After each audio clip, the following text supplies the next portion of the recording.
If you watched any of my earlier episodes, you know that I am a huge Beatle fan. And in 1969, when the Beatles start work on what we've all just witnessed in that great documentary from Peter Jackson, they started work on Get Back and Let It Be. Here in the U.S., a band formed that became known as the U.S. equivalent of the Beatles.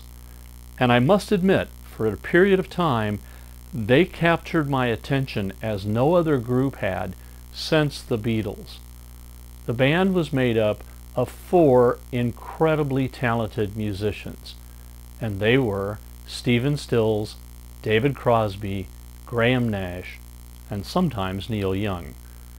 Now, Crosby, Stills, and Nash, and Crosby, Stills, Nash, and Young deserve their own episode. But what I'm going to do here is I'm going to focus on just one incredibly talented member of this band and dissect his solo records.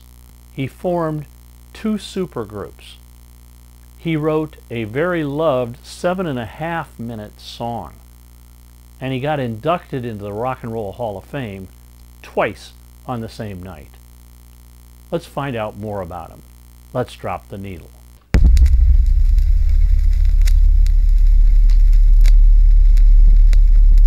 The artist is Stephen Stills, and the supergroups are Buffalo Springfield and Crosby, Stills, and Nash, and Crosby, Stills, Nash, and sometimes Young.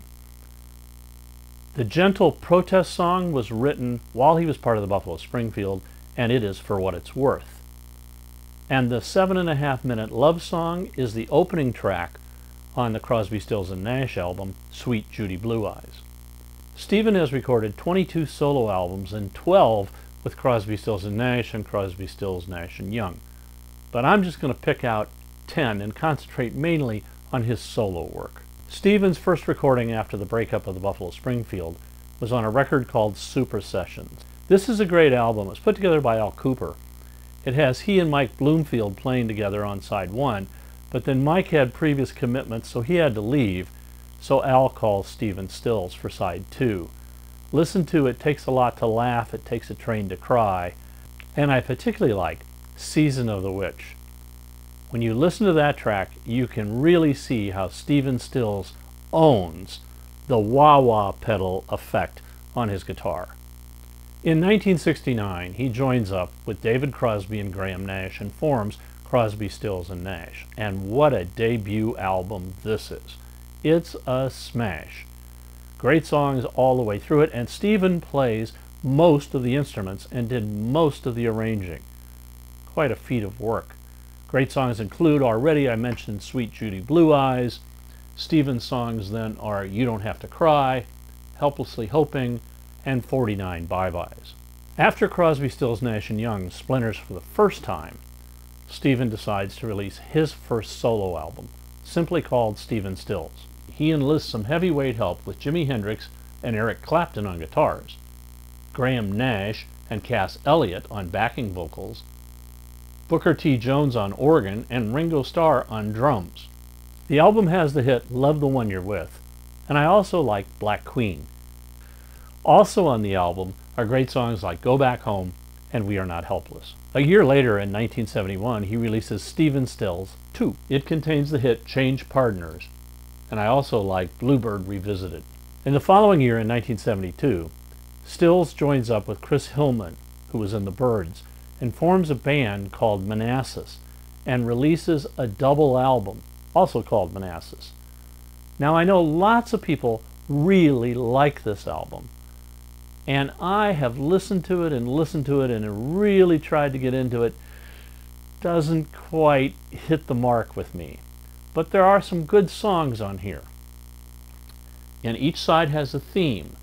Side 1 is called The Raven, side 2 is The Wilderness, side 3 is Consider, and side 4 is Rock and Roll is Here to Stay.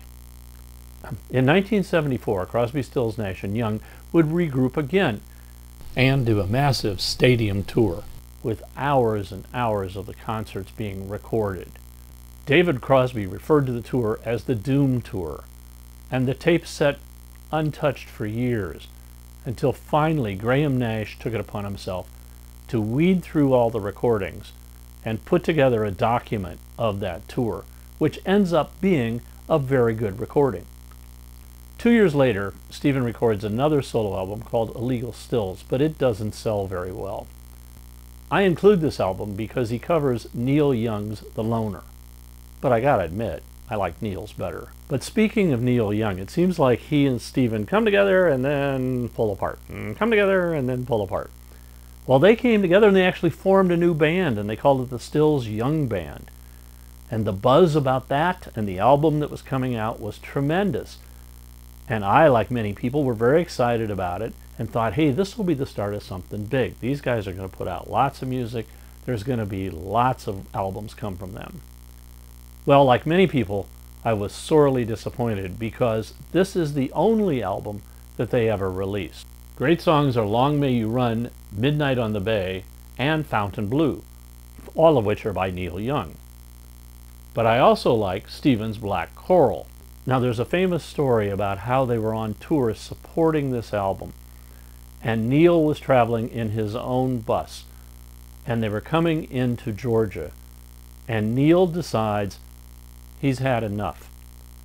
So he leaves the tour without telling anybody and sends a telegram to Stephen.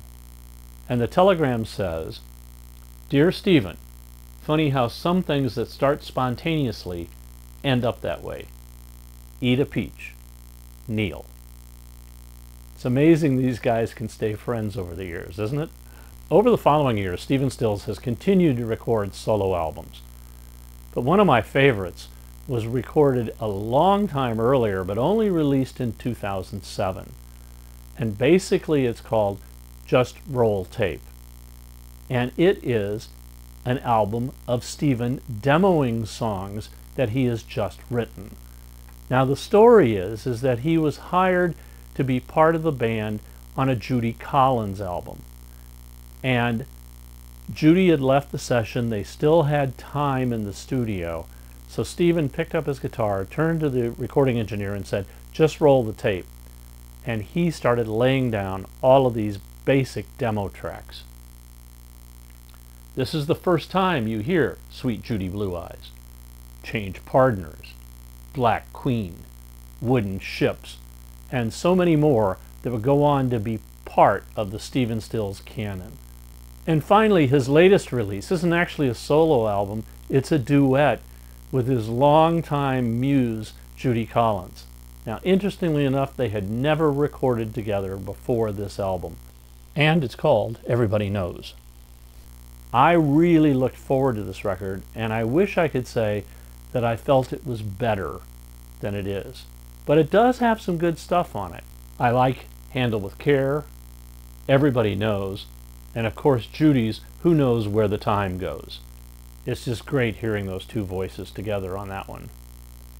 So through the years, Stephen Stills has provided some amazing music, both as a solo artist and in combination with others.